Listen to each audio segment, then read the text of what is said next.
Você lembra dos foragidos que tiveram as fotos publicadas em uma rede social depois da fuga do compadre? Em uma das fotos eles estavam até comendo jaca no meio da mata.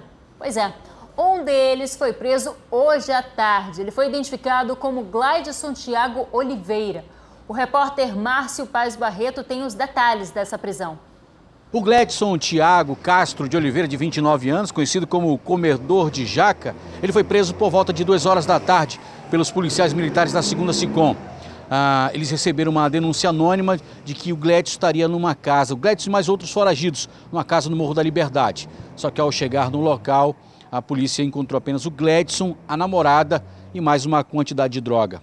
O delegado Marcelo Martins é titular do 2º Distrito Integrado de Polícia. Delegado, essa droga já estava sendo vendida pelo Gleidson, então, aqui nas redondezas da Zona Sul?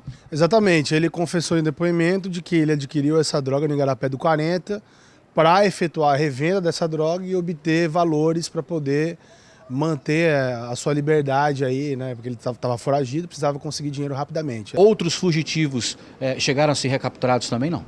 Não, apenas ele.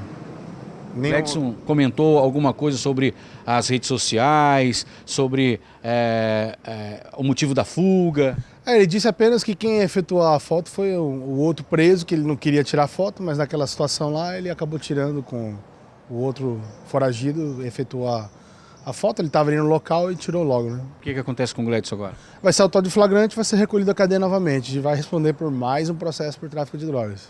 Obrigado pelas informações. O Gleidson ficou conhecido no país inteiro porque postou, após fugir do Instituto Penal Antônio Trindade, postou foto com outros detentos fugitivos comendo jaca. Por isso ele ficou conhecido como o fugitivo comedor de jaca. Márcio Paz Barreto para o A Crítica na TV. E como a gente viu agora há pouco, o Estado está com uma situação difícil de se resolver. Se de um lado o governo não consegue um lugar seguro para colocar os presos, por outro lado, deixar os detentos na cadeia também significa correr riscos. O secretário de Segurança disse hoje, em entrevista coletiva, que não contava com a rejeição dos presos de Itacoatiara. Vamos falar ao vivo com a repórter Tamires Cler, que acompanhou essa coletiva do Comitê de Gerenciamento de Crise. Boa noite, Tamires. Conta pra gente o posicionamento do secretário. Boa noite, Larissa. Boa noite a todos. Olha, é isso mesmo. Na verdade, ele disse que não teria como manter a segurança lá dentro do presídio. Foi uma reavaliação, na verdade, da juíza que emitiu a decisão. Então, ela disse que seria mais seguro se esses detentos voltassem para a capital e tivessem todo o apoio aqui das polícias aqui em Manaus. Vamos ouvir um trechinho da entrevista que ele deu hoje à tarde. Em relação aos presos de Itacoatiara, é sempre bom a gente dizer o seguinte: é uma atividade do sistema prisional, né? A secretaria ela só apoia na medida em que tem que fazer as escoltas. Como havia pouca gente, não que não esteja lotado, mas não está superlotado Itacoatiara, tem só 170 presos hoje lá, e é um presídio novo, um presídio que pode receber pessoas, mas a gente não contava com essa reação dos presos e, obviamente, os representantes das cidades, da cidade, o prefeito, enfim, todas as autoridades locais não queriam esse problema para eles. Nós entendemos perfeitamente e por decisão de novo da juíza de lá, nós trouxemos para cá. Para cá, a vantagem, se é para ter ameaça lá, aqui pelo menos nós podemos tomar conta, e agora com a Força Nacional nós podemos até melhor proteger essas pessoas. O senhor não considerou isso, então, tentativa e erro? Não foi porque vocês estão tentando várias alternativas e não está dando? Não foi tentativa e erro, não. Foi uma tentativa que era muito boa na época, foi aprovada pelo comitê. Nós não contávamos que lá também houvesse essa relação tão feroz. É claro que a gente não vai perguntar do preso, ei, vocês aceitam esses 20? Não tem cabimento perguntar.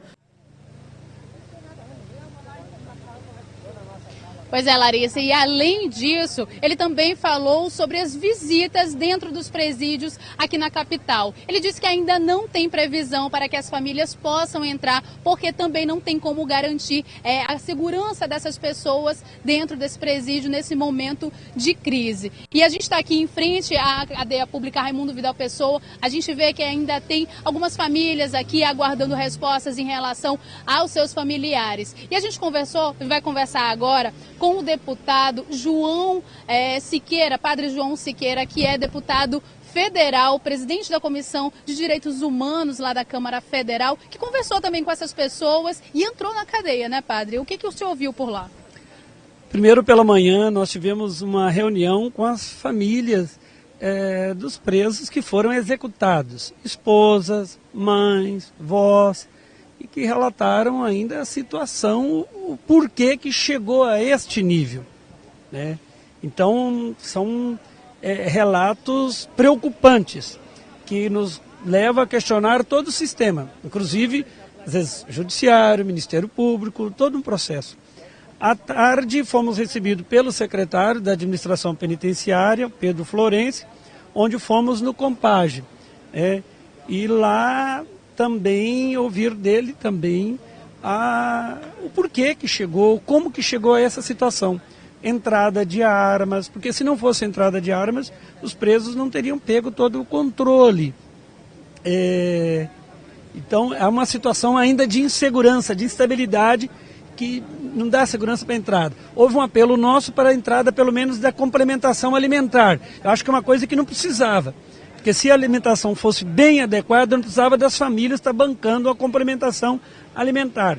Logo em seguida, acompanhado também pelo secretário, pela pastoral carcerária, o padre Valdir, pelo deputado estadual Zé Ricardo, o Ricardo, que é também da Comissão de Direitos Humanos, visitamos aqui a cadeia desembargador Raimundo Vidal, onde tivemos acesso aos presos, que nos relata também uma situação de insegurança, porque aqui a gente percebe que existem grupos diferentes e que tem medo uns dos outros e que precisa, embora o espaço é muito precário, porque estava inclusive desativado e que agora nesse estado, nessa situação especial, houve essa retomada, mas que ainda é muito precário, de acesso à água, na situação de garantir dignidade, segurança e distensionar ainda esse sistema. Tá certo, muito obrigada pela sua participação aqui na Crítica na TV. E olha, ele falou sobre a entrada de armas. O secretário de Segurança Pública também falou sobre esse assunto na coletiva e ele chegou a falar sobre as investigações em relação à entrada de armas dentro dos presídios. Ele disse que uma das possibilidades é sim corrupção dentro das cadeias. Larissa, volto com você. Obrigada, Tamires, pelas informações. Daqui a pouco a gente volta a conversar com você sobre outro assunto. Ontem nós mostramos aqui no A Crítica na TV uma carta assinada por 2 detentos que corriam risco de morte dentro do Compage. Eles pediram ajuda e fizeram denúncias graves, como a existência de um esquema de corrupção entre os gestores do presídio e uma das facções criminosas. O documento foi protocolado no Tribunal de Justiça do Amazonas dias antes do massacre. Mesmo assim, os 2 foram mortos. Hoje, nossa equipe de reportagem conversou com o defensor público que solicitou a garantia da integridade física desses detentos. Ele contou como ficou sabendo do caso. Uma carta escrita à mão e assinada por 2 presos do regime fechado, Alcinei Silveira e Genildo Nunes da Silva. Eles contam em detalhes como funcionava o esquema de corrupção dentro do complexo penitenciário Anísio Jobim. Falam claramente que são ameaçados pelo subdiretor Carvalho e pelo GSI Wilker. Essas 2 pessoas receberiam dinheiro da organização criminosa Família do Norte para facilitar a entrada de drogas, armas e celulares dentro da prisão. Alcinei e Genildo pedem que sejam mantidos no seguro da unidade, a área onde ficam os presos que correm risco de morte. Segundo eles, apesar de uma ordem judicial que determina o isolamento deles, os funcionários do presídio ameaçavam colocá-los junto a presos da FDN. Eles pedem em caráter de urgência para serem ouvidos e provar tudo o que dizem. Infelizmente, não houve tempo. A carta chegou ao conhecimento da Defensoria Pública do Estado, que protocolou o pedido de providências aqui no Tribunal de Justiça em 14 de dezembro do ano passado. 18 dias depois, a rebelião no Compage estourou e os 2 denunciantes foram assassinados. O defensor público que solicitou a garantia de integridade física dos presos recebeu nossa equipe de reportagem nesta terça-feira. Ele contou como se envolveu no caso. Nós protocolamos, ela veio dia 13 de dezembro, nós protocolamos essa petição no dia 14 de dezembro para que fosse resguardada a integridade física deles, porque esse é a função da Defensoria Pública. A gente tem que zelar pela integridade física dos internos que estão lá dentro. Apesar de ter ficado chocado com as mortes, Arthur disse que cumpriu o dever de defensor público e lamentou que providências não tenham sido tomadas a tempo.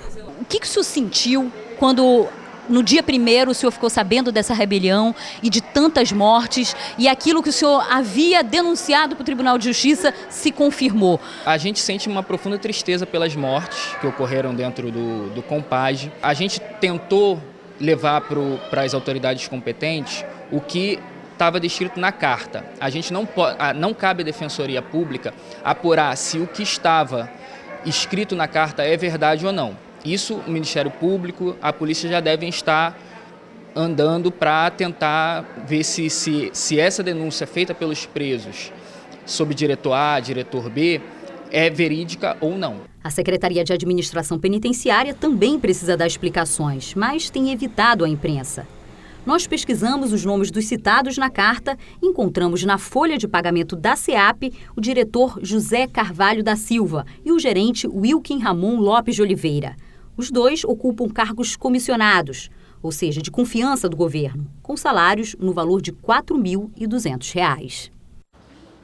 A Secretaria de Administração Penitenciária disse em nota que abriu uma sindicância na quinta-feira para investigar se o diretor interino do Compage, José Carvalho da Silva, tem envolvimento nas denúncias. Ele já foi afastado.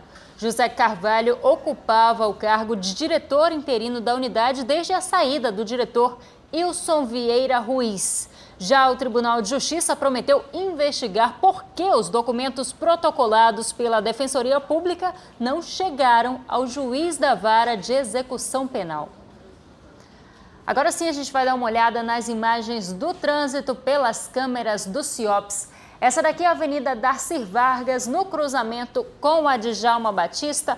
Do lado direito do seu vídeo, quem segue no sentido Efigênio Salles. Do lado esquerdo, quem vai pegar a passagem de nível para acessar o Dom Pedro. Trânsito tranquilo na noite dessa terça-feira. E daqui a pouco, familiares de detentos de Manacapuru querem mais agilidade no julgamento dos processos. Eles temem pela vida dos presos que cumprem pena em Manaus. E ainda, faltando poucos dias para começar o mutirão carcerário, a procura pela Defensoria Pública é tanta que o prédio precisou fechar as portas mais cedo. Um instante só.